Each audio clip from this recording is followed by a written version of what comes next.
Hello and good morning. Welcome to day 3 of my Alberta road trip.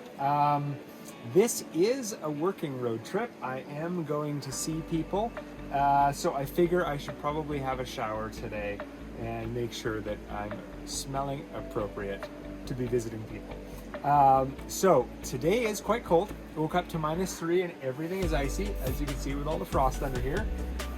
So good day for a hot shower. This unit is mostly analog inside, and they've done that so that it is safe as possible and as reliable as possible. So it can actually detect that it's at its operating temperature anywhere from about 92, I think, Fahrenheit up to 101. And then it'll say you're ready to use it. So I want to get to it a bit quicker today. And one of the ways that we can do that is if you've got a kettle or a stove, you can boil water. Now, this thing is full of safety features. If the water is too hot, it will go into fail safety mode. So this is an important thing to pay attention to if you're going to use this method. And that is, you do not want to pour boiling water in here first. It will sense that boiling water and it will turn it off. And the only way to make it operate again is to actually lower the temperature below, I think it's 84 Fahrenheit.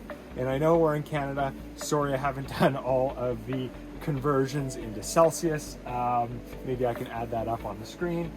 But this is a USA made product and therefore it's called in Fahrenheit. So if you fill this and it's too hot, you have to drain a bunch of water out of it. You have to add cold water, and it can take up to 30 seconds, again, because it's an analog temperature sensor in here, for it to realize it's dropped below that 84. But now you're back into the heating cycle, because that's not really a nice, comfortable, warm shower. So the trick is to add cold water first, and then boiling water. So in this scenario, they actually have a chart on there to say just how much water you're going to use. Basically, I'm going to do half cold water, half boiling water. Then I'm going to turn this thing on to its heat cycle, let it come up to 100 Fahrenheit, and we'll see how long that whole process takes here at -3 degrees. I'm assuming it'll be a lot quicker than the 40 minutes I did before. I still have to make a coffee and breakfast anyway, so I have some time here. And I wouldn't mind the sun to come up just a little bit higher, a little bit more warm where I have my shower will not be a bad thing. So let me check the time and we'll get started. Okay, we are at 9:44, so we are going to get things started. So let's get our stove fired up here. I already have my pot full of water, and we'll check back in as soon as this thing is boiled. We'll mix the water, show you how to do that, see where we're at on the set points, and go from there.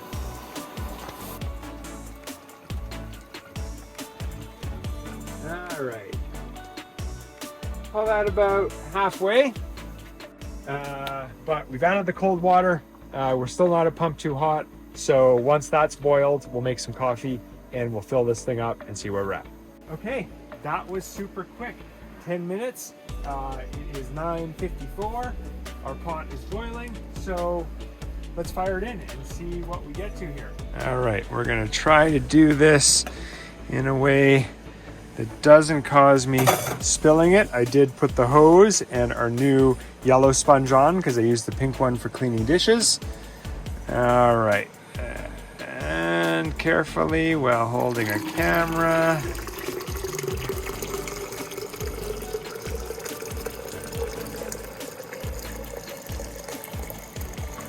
I'm gonna leave enough to make I said coffee, but I'm making tea. Oh, look at this. That just turned on. So, we're at temp. Now, as long as that doesn't go over, pump too hot, I'm already ready for a shower. So basically, I need to set up a privacy tent and get on this. Let's do it.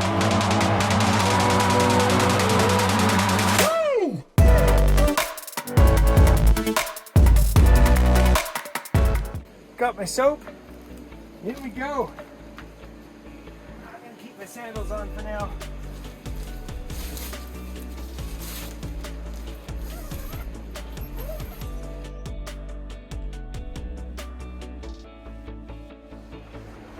Yep, that's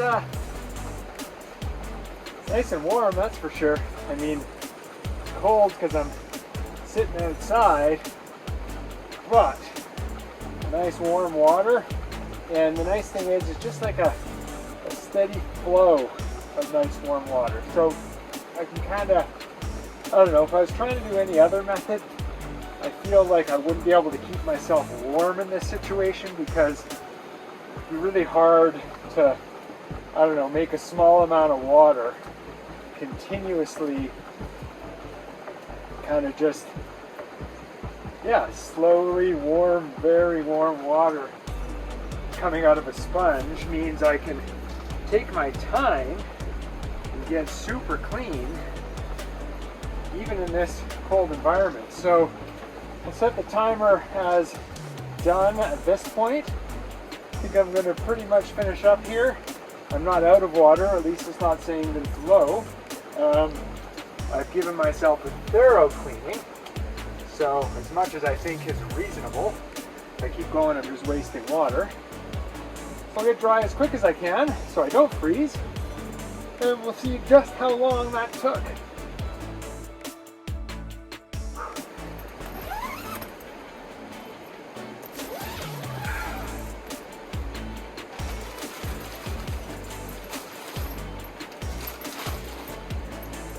Okay, there we have it. Gonna get dressed and then we'll check how much water is left in that thing. Okay, there we have it. So despite it being a very warm shower, the time it takes to get dried off and dressed when it's still very cold out does give you the chills. But I am feeling like $1,000,000. I got my hair cleaned, I'm showered head to toe, and I'm curious how much water I used and if I've got enough left to do dishes. Let's have a peek. Move the privacy tent. Oh, it feels pretty light. I think I had the water on, you can see here. So if it's straight up like so, that's full boom. So I had it on quite a bit because I was having a lot of water come out to keep me warm. Come on over, let's have a peek. Oh, I find these lids are actually, it like suctions itself on as it's drawing air out, and this gets really tight. So something for me to remember, not to put it on too tight. Oh, I am down almost to the bottom. Basically, I used all the water I put in there. So I probably used a solid two and a bit. I didn't fill it right to the brim. And there's a little bit left down there. I'm estimating just over 2 liters of water. Probably not quite enough to do my dishes. So, there you have it. There is my first official. I have used this once before. I used it when I first met the fine people at Geyser, and I just thought it was a game changer. I've always been waiting for something or thinking something should be made that acted as a water pump and a heater, but also conserved water, like all of that together. I don't think, and let me know if you agree or disagree, but I don't think that there's a way to take a couple of liters of water and more efficiently use it, having a shower or doing dishes. Super compact and super efficient. Yeah, I think that this is something that is not just for camping. These privacy tents are easy to get. So you've gone mountain biking and you're covered head to toe in mud and you have done it, get into your car and make a mess of it. You can rinse yourself off. I mean, you can even, if you've got water left over, you can even pop this guy off and then use this thing as just a straight up like hose and rinse things off. So again, your bike, your dog's paws. My dog hates cold water, absolutely hates it. Yeah, you know, cottages. I think this is a thing that if you have a winter cottage or a dry cabin, as some people call them, where you don't have running water, maybe you need to melt snow to do your dishes or to have a shower. I've been in that situation. It's very difficult to get water sometimes. So using this Again, game changer. It does come in a non-heated version. It's a little bit less money. So if you think you won't be using the 12-volt functionality of this thing, you will do what I did today, which is basically just pour in some cold and boiling water using your camp stove or your jet boil. Then the non-heated version is everything the same, just without the 12-volt heating element in it. So that's a great option too. Yeah, I just love this thing. Let me know what you think.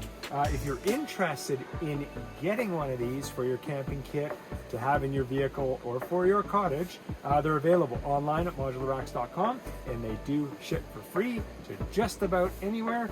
And we are the exclusive distributor of these in Canada. So I'm super excited. I can't wait to get this into some more tests, and I want to know what you guys think. If you like this product in this video, you want to see some more of the upcoming products that we review, test, or bring online, be sure to hit that like button. You'll get notified the next time we're posting a video, whether it be the odd adventure we do or a product like this. Again, it's Ryan from Modular Racks. I do appreciate you checking us out, and we'll see you next time.